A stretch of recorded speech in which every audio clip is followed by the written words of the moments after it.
بسم الله الرحمن الرحيم.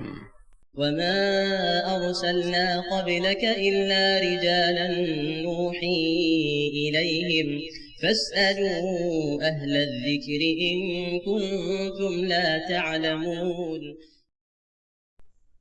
السلام علیکم ورحمۃ اللہ وبرکاتہ۔ محترم ناظرین، آپ کے مسائل اور ان کا حل کتاب کے سلسلے میں آج ہمارے سامنے جو اگلا سوال ہے وہ بیل بوٹے والی جائے نماز پر نماز پڑھنے کا حکم کے متعلق ہے۔ سوال کرنے والے پوچھتے ہیں کہ جس جائے نماز پر بیل بوٹے اور نقش و نگار اور بعض مساجد کی تصاویر بنی ہوتی ہیں ان پر نماز پڑھنے کا کیا حکم ہے؟ ابو موسیٰ عبد الرحمن گجرانوالہ سے ہیں اور اسی طرح صوفی محمد ندیم فیصل آباد سے انہوں نے سوال پوچھا ہے۔ تو اس سوال کے جواب میں فضیلت الشیخ مبشر احمد ربانی حافظہ اللہ وہ لکھتے ہیں کہ ایسی جائے نمازوں پر نماز ادا کرنا بہتر نہیں ہے، خواہ وہ تصاویر بیل بوٹے ہوں یا بعض مساجد کی، کیونکہ یہ تصاویر انسان کے ذہن اور دل کو اپنی طرف مشغول کرنے کا سبب بنتی ہیں، جس سے نمازی کے خشوع میں خلل واقع ہوتا ہے۔ اس کی دلیل بخاری شریف کی یہ حدیث ہے کہ ام المومنین حضرت عائشہ رضی اللہ تعالی عنہا کے پاس ایک تصاویر والا پردہ تھا جس کے ساتھ انہوں نے اپنے گھر کو ایک طرف ڈھانپا تھا۔ نبی کریم صلی اللہ علیہ وسلم نے ارشاد فرمایا کہ ہم سے اس پردے کو ہٹا دو، اس کی تصویریں نماز میں میرے سامنے آتی رہتی ہیں۔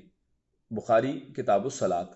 اسی طرح علامہ صنعانی لکھتے ہیں کہ اس حدیث میں دلیل ہے کہ ہر وہ چیز جو نمازی کو نماز سے غافل کر دے اس کو دور کر دینا چاہیے، خواہ وہ چیز اس کے مکان میں ہو یا نماز کی جگہ میں موجود ہو۔ دوسری دلیل یہ ہے کہ نبی کریم صلی اللہ علیہ وسلم نے ایک مرتبہ دھاری دار چادر میں نماز پڑھی۔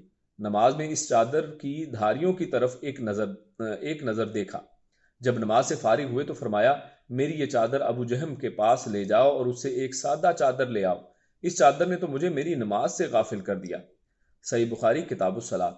اس حدیث رسول صلی اللہ علیہ وسلم سے بھی یہ واضح ہوتا ہے کہ نمازی کے سامنے ایسی چیزوں کا ہونا ناپسندیدہ ہے جو نماز میں خلل ڈالیں، خواہ تصاویر والی چٹائیاں ہوں یا جائے نماز۔ ہاں، یہ بات یاد رہے کہ اگر کوئی شخص ایسی جائے نمازوں پر نماز ادا کر لیتا ہے تو اس کی نماز کو باطل قرار نہیں دیا جا سکتا۔